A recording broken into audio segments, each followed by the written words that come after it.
नमस्कार, the print में आपका स्वागत है। मैं अपूर्वा मंधानी, मेरे साथ है हमारे नेशनल सिक्योरिटी एडिटर प्रवीण स्वामी और हम दोनों आपके सामने एक बार फिर हाजिर हैं ये शो लेकर जिसे हम बुलाते हैं संकट, सुरक्षा और स्वामी।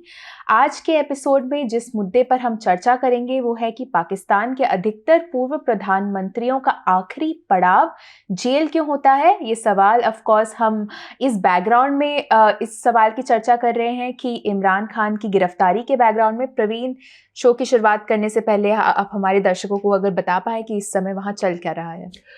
जैसे कि हमारे दर्शक जानते होंगे अपूर्वा, काफ़ी टाइम से इमरान खान पे पाकिस्तान फ़ौज दबाव लगा रहा है। उनकी पार्टी तोड़ने की कोशिश की है जब से मई में घटनाएं हुई थी जो हमारे शो में हमने डिस्कस की थी, जहां कोर कमांडर के घर और कई फ़ौज के हेडक्वार्टर्स पे इमरान खान के पार्टी वर्करों ने हमला किया था।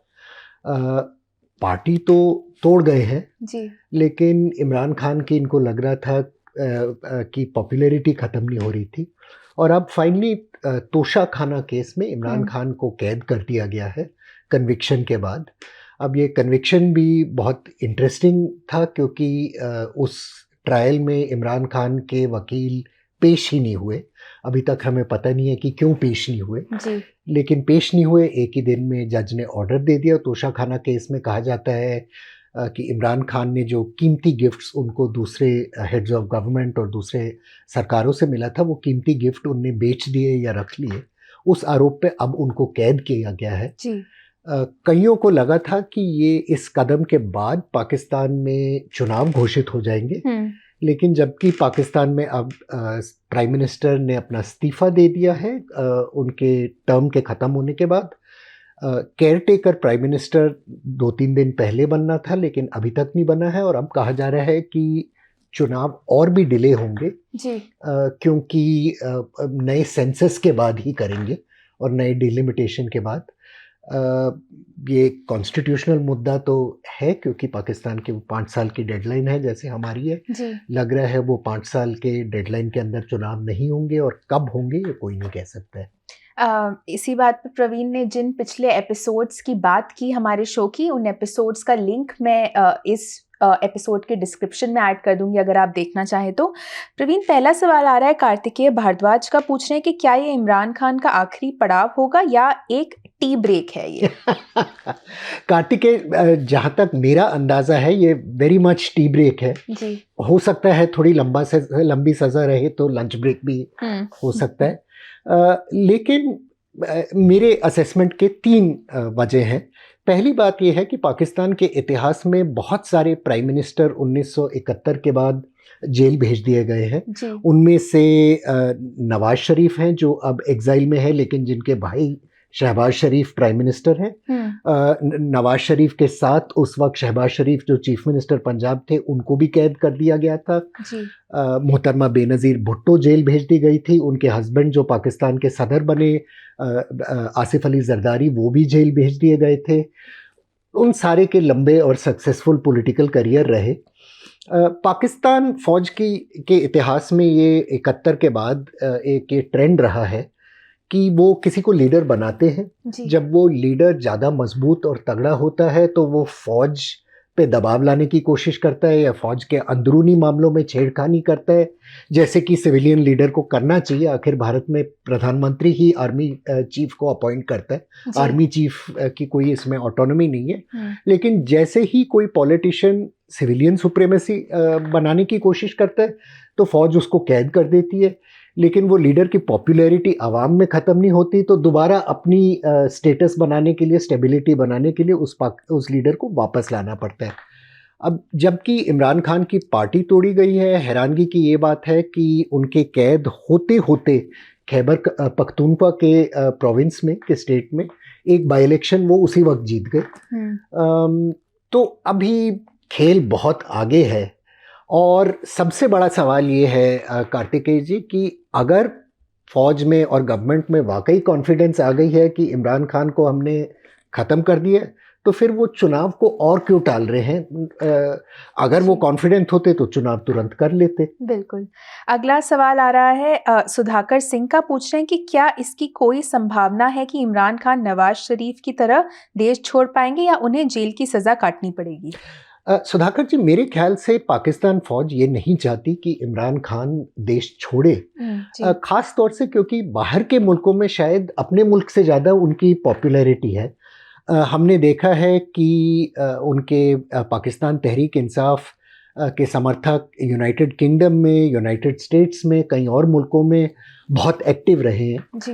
और मेरे ख्याल से आर्मी की थिंकिंग ये होगी कि अगर ये बाहर जाएंगे तो मीडिया में और अपनी पब्लिसिटी कर पाएंगे, सोशल मीडिया को इस्तेमाल कर पाएंगे। इनके सपोर्टर काफ़ी अमीर लोग हैं, हो सकता है इनको पैसे दे और वो पैसे किसी तरह पाकिस्तान वापस आए पार्टी को मजबूत करने के लिए, तो वो जाने तो नहीं देंगे। लेकिन कितने वक्त के लिए उनको जेल में रख पाएंगे वो देखना होगा, क्योंकि इनकी सपोर्ट जेन्युइन सपोर्ट है। चाहे ये चुनाव कर लें और उस चुनाव में किसी और सरकार को वोट दिला के समर्थन करके ले भी आए, तो आवाम का एक बहुत बड़ा हिस्सा होगा जो उस सरकार का समर्थन नहीं करेगा, जो शोर मचाएगा, जो प्रोटेस्ट करेगा जी। और ख़ास तौर से इस माहौल में जहां पाकिस्तान की आर्थिक स्थिति बहुत ख़राब है, धीरे धीरे हो सकता है कि वो ऑपोजिशन की भावना बढ़े और आखिर ऑपोजिशन का कोई लीडर संत बन के जेल में बैठा हो। तो जनरली हमारे रीजन में लोगों को वो बहुत लगते हैं कि उनके साथ जास्ती हुई है और समर्थन उनका ज़्यादा होता है उस हालात में जी। तो मेरे ख्याल से बाहर नहीं भेजेंगे, लेकिन अब देखना पड़ेगा कितने अरसे के लिए जेल में रखते हैं। अगला सवाल आदित्य का है, जो कि हमारे मेंबर हैं, ऑफ कोर्स हम सभी जानते हैं उनको अब तक। वो बोल रहे हैं कि क्या आपको लगता है कि ऐसा लग रहा है कि सब कुछ पहले से तय था? शहबाज शरीफ द्वारा असेंबली डिसॉल्व करने से लेकर इमरान खान को 3 साल की जेल की सज़ा तक, इस बात को ध्यान में रखते हुए कि इमरान खान की लोकप्रियता अपनी चरम पर थी और वे चुनाव जीतने वाले थे, क्या आपको लगता है कि इसलिए सरकार और सेना ने ये प्लान बनाया होगा? क्या आप ये भी सोचते हैं कि हर देश में देश पर शासन करने वाली पार्टी की राजनीतिक विम्स और फैंसीज के आधार पर पुराने मुद्दे फिर से खुल जाते हैं? आदित्य जी, मैं पूरी तरह आपसे इस बात पे सहमत हूँ कि ये प्लानिंग तो फौज और शहबाज शरीफ की यही हुई थी। लेकिन प्लान्स मतलब ख़ास तौर से बहुत होशियार प्लान जो बनाते हैं, आपको भी अपने स्कूल के दिनों से याद होगा, मुझे तो याद है कि कोई शरारत प्लान करते थे तो 100% उसमें कुछ सत्यानाश हो जाता था, या कोई हमारी सोच में कमी थी जिससे वो प्लान ख़त्म हो जाते थे जी। तो शहबाज शरीफ को इस्तीफ़ा तो अपना देना ही देना था, क्योंकि उनका टर्म ख़त्म हो रहा था और पाकिस्तान के संविधान के तहत प्राइम मिनिस्टर को रिज़ाइन करके एक केयर टेकर प्राइम मिनिस्टर को पोजीशन दे देना है। अब जिस दिन हम इस प्रोग्राम को रिकॉर्ड कर रहे हैं फ्राइडे है, 2 दिन पहले केयर टेकर प्राइम मिनिस्टर बनना था। मीडिया में बहुत बातें आई कि जलील अब्बास जिलानी, जो पहले उनके फॉरेन अफेयर्स मिनिस्ट्री में बहुत वरिष्ठ अधिकारी रहे हैं, दूतावास भी रहे हैं कई मुल्कों में, कि उनको बनना था केयर टेकर प्राइम मिनिस्टर। लेकिन 2 दिन लगातार मीटिंगें चल रही है, लगता है शायद कोलिशन के अंदर कुछ अनबन हो गई है या फाइनल नाम तय नहीं हो पा रहा। तो आज की हकीकत यह है कि पाकिस्तान का कोई प्रधानमंत्री है ही नहीं जी। जो एक सिचुएशन है जो उनके संविधान में एनविसेज नहीं हुआ था।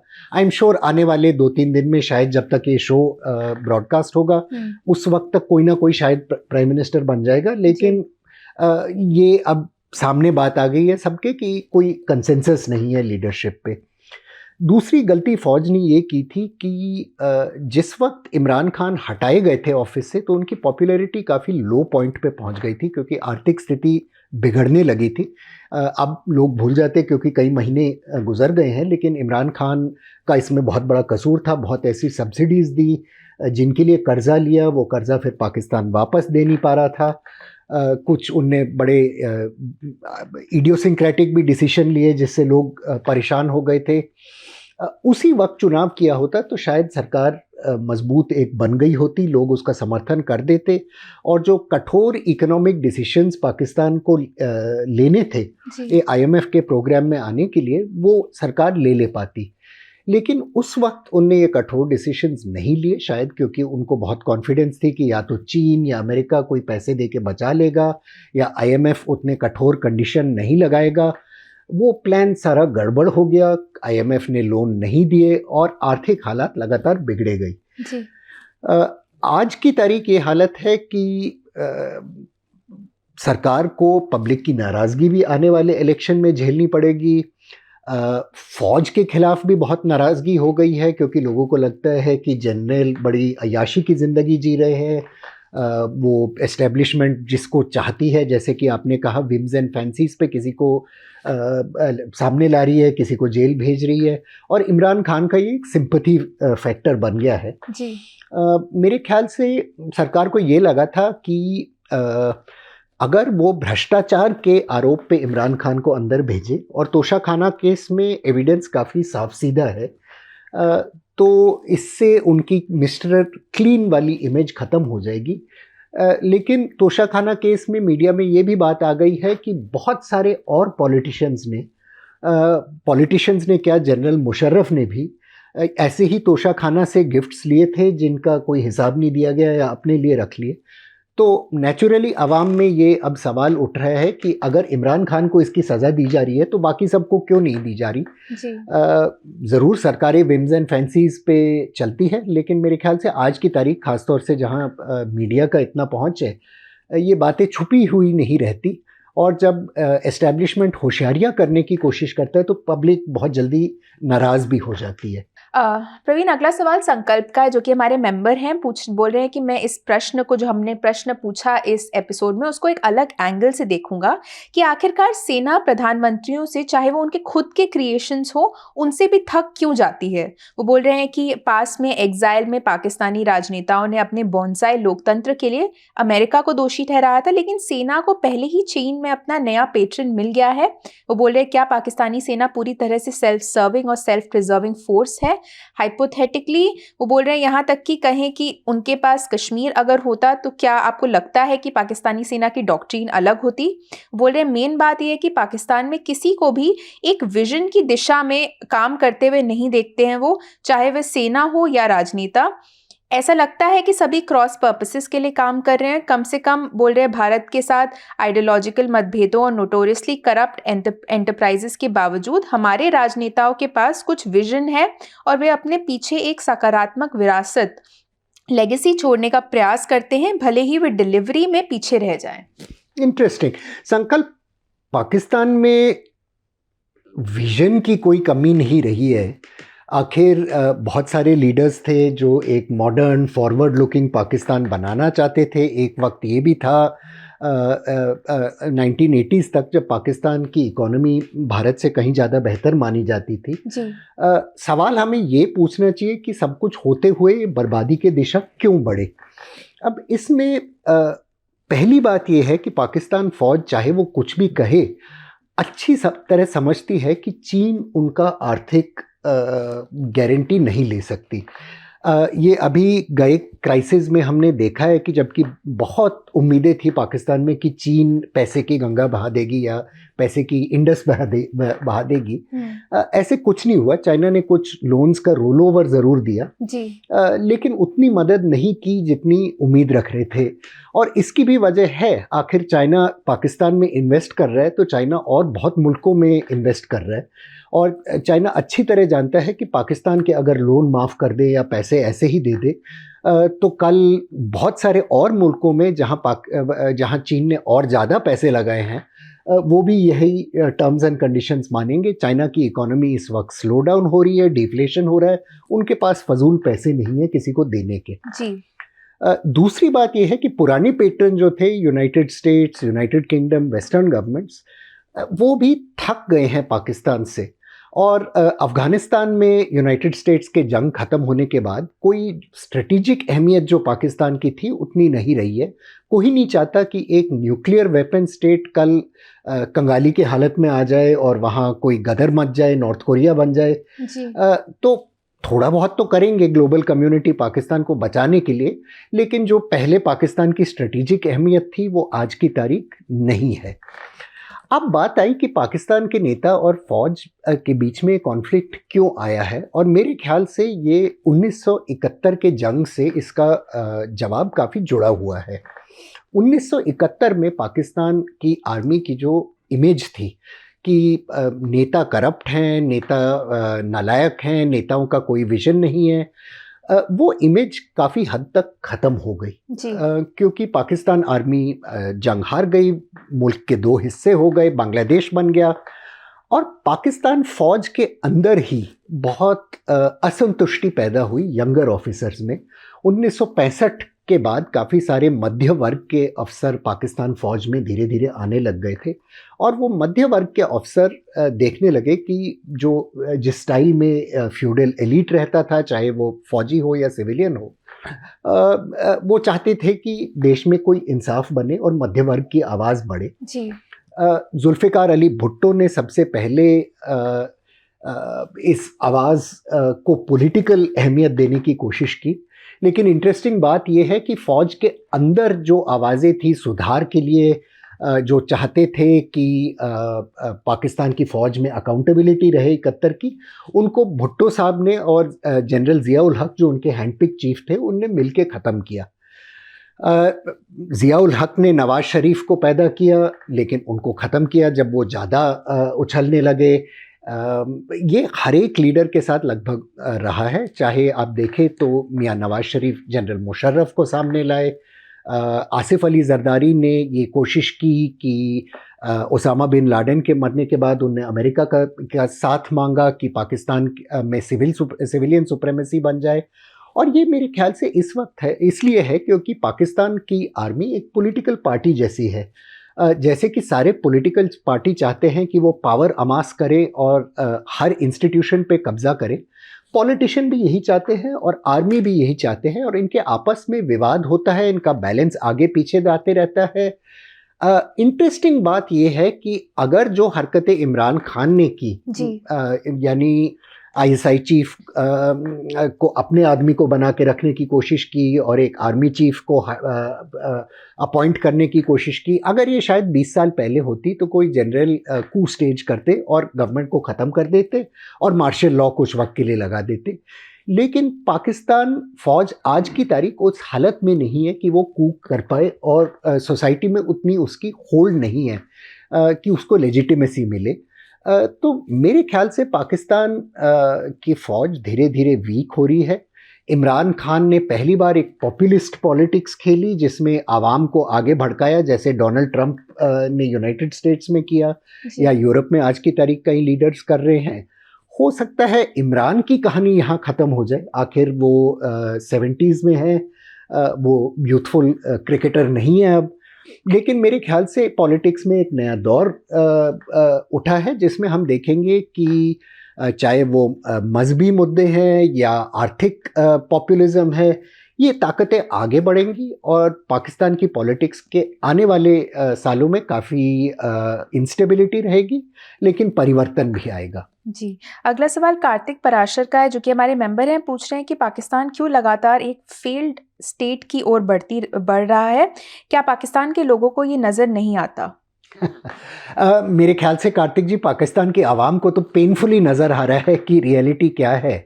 हर चीज़ का दाम एक साल से बढ़े जा रहा है। लोगों को आज दिक्कत हो रही है, बाकी बात छोड़िए, पर अपने फैमिली के लिए रोटी ख़रीदने में, बच्चों को स्कूल भेजने में तेल का दाम बहुत रिकॉर्ड हाइट्स पे पहुंच गए। आवाम अच्छी तरह समझती है कि उनके लीडर्स किस हालात में उनको लेके आ गए हैं, लेकिन आवाम के ये जानने से मतलब मसला हल नहीं होता। अब जो सुधार पाकिस्तान ने अपने आर्थिक पॉलिसीज़ में लानी है और अपनी पॉलिटिकल पॉलिसीज़ में लानी है, उससे पब्लिक का शॉर्ट टर्म में बहुत नुकसान है। अगर सब्सिडीज़ कटेंगी, दाम और बढ़ेंगे, टैक्सेस और बढ़ेंगे, तो नेचुरली आवाम इसको कहीं नहीं पसंद करेगी। शायद अपूर्वा को याद नहीं होगा, लेकिन नरसिम्हा राव की आजकल बहुत तारीफ़ की जाती है कि भारत में आर्थिक परिवर्तन का वो लहर लाई, लेकिन उस वक्त बहुत लोग नाराज़ थे कि ये क्या कर रहे हैं, दाम बढ़ रहे हैं, हड़तालें हुए थे, बहुत सारे प्रॉब्लम्स हुए थे। पाकिस्तान में असली प्रॉब्लम है कि कोई लीडर नहीं है या पार्टी नहीं है जिसको अपने एक बेस बनाने दिया गया है। पार्टी और गवर्नमेंट्स को लगातार फौज हटा गई है जब उनका एक मजबूत बेस बनने लगा, और क्योंकि कोई पार्टी नहीं है जिसका मजबूत बेस है, जैसे कि भारत में उस टाइम कांग्रेस का बेस था, नरसिम्हा राव के पीछे एक पार्टी थी, एक सिस्टम था, क्योंकि कोई पार्टी ऐसे आप अपने आप को मजबूत नहीं बनाई है। आज की तारीख पब्लिक को एक्सप्लेन करना, कन्विंस करना, एक ये सुधार के प्रोग्राम पे साथ ले चलना बहुत ही मुश्किल पड़ रहा है। जी, अगला सवाल बाप कामत का है। हमारे मेंबर हैं, पूछ रहे हैं कि क्या मैं इस बारे में आपके विचार पूछ सकता हूं कि अगर पाकिस्तानी अपना डाउन टर्न जारी रखता है अगर पाकिस्तान, तो भारत के लिए शरणार्थी समस्या बनने का जोखिम कितना रियलिस्टिक है? कामत जी, मुझे नहीं लगता कि बहुत बड़ी शरणार्थी प्रॉब्लम बन सकती है। नंबर एक, क्योंकि भारत की बॉर्डर डिफेंसेस बहुत मजबूत है, फेंसिंग है, लेकिन डेफिनेटली दूसरे मुल्कों में रेफ्यूजीज जा सकते हैं। ईरान का बॉर्डर खुला है और बहुत सारे अब बॉर्डर खुले हैं, और एक रीजनल डिस्टेबलाइजेशन हो सकता है जो डेफिनेटली वरी करना चाहिए। लेकिन शरणार्थी के मसले से ज़्यादा मेरे ख्याल से ख़तरनाक न्यूक्लियर वेपन्स का मसला है। अब हम देख रहे हैं कि नॉर्थ कोरिया जैसा छोटा सा मुल्क एक तरह से चाइना के समर्थन के साथ लगातार साउथ कोरिया और जापान को ब्लैकमेल कर पा रहा है, धमकियां दे पा रहा है। और अणुबम ऐसी एक चीज़ है जो मामूली बम जैसे नहीं है। एक बम गिरने से आखिर सिर्फ मतलब एक फौज के यूनिट या किसी एक बाज़ार की तबाही नहीं होगी, पूरे शहरों की तबाही हो सकती है। तो कोई नहीं चाहेगा कि एक न्यूक्लियर वेपन स्टेट अपने नेबरिंग स्टेट में ख़ास तौर से कि वहाँ एक कोलैप्स ऑफ द सिस्टम हो जाए और पता नहीं कौन वॉरलॉर्ड या कौन लीडर उन वेपन्स पे कब्ज़ा कर ले और उनका कल फ़ायदा उठाने की कोशिश करे ब्लैकमेल के लिए या बाकी चीज़ों के लिए। आखिर जब सोवियत यूनियन टूटा था, ये बहुत बड़ी वरी थी और अरबों डॉलर यूनाइटेड स्टेट्स ने और वेस्टर्न मुल्कों ने खर्च किया ताकि सेंट्रल एशियन रिपब्लिक्स और यूक्रेन से न्यूक्लियर वेपन निकाले जाएं। वो मुल्कों ने अपने वेपन सरेंडर किए। साउथ अफ्रीका को बहुत परसुएड किया गया अपना न्यूक्लियर वेपन प्रोग्राम छोड़ देने के लिए अपार्थाइड के बाद। तो मेरे ख्याल से भारत का सबसे बड़ा ये वरी है। और दूसरा बड़ा वरी है कि तालिबान जैसी ताकतें अगर पाकिस्तान में उभर के सामने आई, जो अब सिर्फ उसके बॉर्डर इलाकों में अफ़गानिस्तान के बगल में दिख रही हैं, तो डेफिनेटली भारत पे भी उसका असर आगे रह सकता है। फ़िलहाल पाकिस्तान फ़ौज अभी भी मुल्क को कंट्रोल करने की स्थिति में है। एक पॉलिटिकल सिस्टम है जी। लेकिन आगे का सिचुएशन अगर ऐसे बने कि पूरा स्टेट कोलैप्स कर जाए आर्थिक दुविधियों के वजह या टेररिज्म के वजह, तो डेफिनेटली ये भारत के लिए बहुत बड़ा प्रॉब्लम बन सकता है। जी प्रवीण, एक आखिरी सवाल लूँगी, हमारे मेंबर का है, पूछ रहे हैं कि क्या चुनाव में तोशाखाना मुद्दा बनेगा जिसके आधार पर जनता वोट देगी, या फिर अर्थव्यवस्था, महंगाई जैसे मुद्दे वोट का आधार बनेंगे? वो बोल रहे हैं क्योंकि अगर लोग अर्थव्यवस्था और मुद्रास्फीति के आधार पर वोट देते हैं तो न तो शहबाज शरीफ और न ही इमरान खान के पास कोई मौका है, क्योंकि उनकी दोनों पार्टियां देश की अर्थव्यवस्था की स्थिति को बर्बाद करने के लिए समान रूप से जिम्मेदार रही हैं। जी, बात तो आपकी सही है। और जो बर्बादी अब पाकिस्तान में आर्थिक बर्बादी दिख रही है, उसका जड़ तो इमरान खान ने ले किया। इनफैक्ट वाई इमरान खान, अगर आप इकोनॉमिस्ट की बात देखें तो ये परवेज़ मुशर्रफ के टाइम शुरू हो गया था, जब उस वक्त सब वाहवाही कर रहे थे कि पाकिस्तान की इकोनॉमी बहुत तेज़ बढ़ रही है, लोगों के जेब में पैसे आए हैं। लेकिन हकीकत थी कि वो कर्जा था, कर्जे के पैसे खर्च किए गए। कुछ वक्त के लिए सब कुछ बहुत अच्छा चला, लेकिन कर्जे को अनफॉर्चुनेटली, जैसे कि हम सब जानते हैं, वापस देना पड़ता है और उस वक्त बहुत मुश्किल पड़ जाता है। लेकिन एक बात पे मैं शायद आपसे असहमत हूँ, और वो मुझे ये है कि लोगों की मेमोरी उतनी लंबी नहीं है। अगर जैसे कि मैंने पहले प्रोग्राम में कहा था, चुनाव उस वक्त किया जाता जब इमरान खान ताज़े ऑफिस से हटे थे, तो डेफिनेटली लोग उनको कोस रहे थे, कह रहे थे कि ये क्या हालत बना पड़ी है। लेकिन उससे बीते साल में हालत और भी बिगड़ी है, और अब कई लोगों के दिमाग में शायद ये बात बैठ रही कि वही सही था, उतना बुरा नहीं था। लोग कंपेयर करते हैं आखिर और अपने ऑप्शंस एक्सरसाइज करते हैं। दूसरी बात है, जहाँ तक तोशाखाना केस का मैटर है, भ्रष्टाचार ज़रूर इमरान खान ने किया है। आखिर एक प्रधानमंत्री जो सऊदी अरब से बहुत कीमती घड़ियां, मतलब उसको गिफ्ट में दी जाती हैं, और फिर उस पर ये आरोप लगाया जाता है कि वही घड़ियां अपने दोस्त के थ्रू दुबई में बेचने की कोशिश की। इस प्रधानमंत्री की बहुत ज़्यादा इज्जत और आदर नहीं रह सकती। लेकिन अब ये जो कागज़ निकले हैं, जो इंक्वायरी हुई है तोशा खाना केस के बाद, उससे पता लगा है कि पिछले प्राइम मिनिस्टर जैसे कि नवाज शरीफ और बाकी लीडर्स, जनरल मुशर्रफ ने भी कीमती गिफ्टों के साथ यही किया। बुलेट प्रूफ गाड़ी जैसे इनको मिली तो वो गाड़ी जमा नहीं की सरकार को, जब वो ऑफिस छोड़ रहे थे वो अपने साथ ही रख ली जी। भारत में फॉर्चुनेटली ऐसी हरकतें कभी हुई नहीं है। लेकिन मेरे ख्याल से भारत में भी भ्रष्टाचार के मुद्दे पे लोग ये देखते हैं कि कोई पॉलिटिशियन 100% इनोसेंट नहीं है। पार्टियां, चाहे कोई भी पार्टी हो, इलेक्शन लड़ने के लिए और अपने सपोर्टरों को खुश करने के लिए भ्रष्टाचार करती हैं। अनफॉर्चुनेटली लोग ये असेस करते हैं कि कौन कम भ्रष्ट है और कौन उनकी रोज़मर्रा की ज़िंदगी में किसका भ्रष्टाचार कम असर करता है जी। ये उम्मीद हम शायद रखना ही छोड़ गए हैं कि भ्रष्टाचार पूरी तरह ख़त्म होगा। हम शायद उम्मीद नहीं रखते कि पुलिस वाले या छोटे सरकारी मुलाजिम हमसे 500,000 रुपये ना ले, और शायद हम खुश भी होते देने में कि हमारा काम जल्दी हो जाए। पाकिस्तान में भी शायद यही हाल है और चुनाव में यही लोग डिसाइड करेंगे कि कौन कम भ्रष्ट है और किस पे कुछ उम्मीद रखा जा सकता है कि चलो आर्थिक सुधार ना करे तो कम से कम टैक्स थोड़ी कम कर दे। जी, चलिए इसी बात पे हमारा आज का एपिसोड यहीं खत्म होता है। आशा करती हूँ आपको एपिसोड पसंद आया हो। हमसे जुड़ने के लिए आप सभी का बहुत बहुत धन्यवाद।